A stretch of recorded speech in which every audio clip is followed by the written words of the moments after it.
Faith conquers fear and doubt. It's normal na sometimes magduda ta, makulbaan ta, but when we have faith, it gives us the courage to overcome all the fears and the doubt that we have in our lives. It will help us to rise above all that fears and doubts that we have in our life.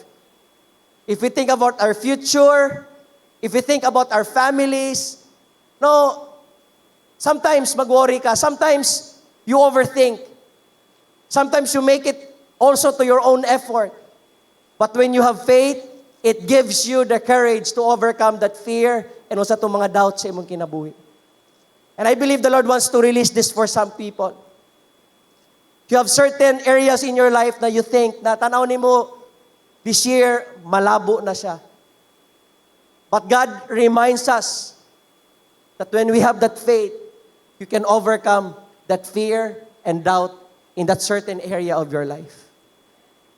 The Lord can give it to you. The Lord can release it to you. Mark 11, verse 22 to 24, then Jesus said to His disciples, have faith in God.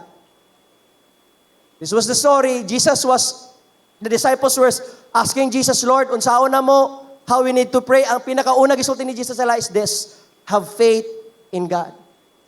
And then after that, He tell this instruction, I tell you the truth, you can say to this mountain, may you be lifted up, thrown into the sea, and it will happen. But you must really believe it will happen and have no doubt in your heart. I tell you, you can pray for anything. And if you believe that you receive it, it will be yours. Before that can happen, Jesus told the disciples, have faith in God. Before you can do certain things that you think it's impossible, before you can pray and believe God for greater things, God says to you, first, put your faith in God. Put your faith in God. And when a situation calls to you right now that it's so impossible, you tell to yourself, God, I put my faith in you.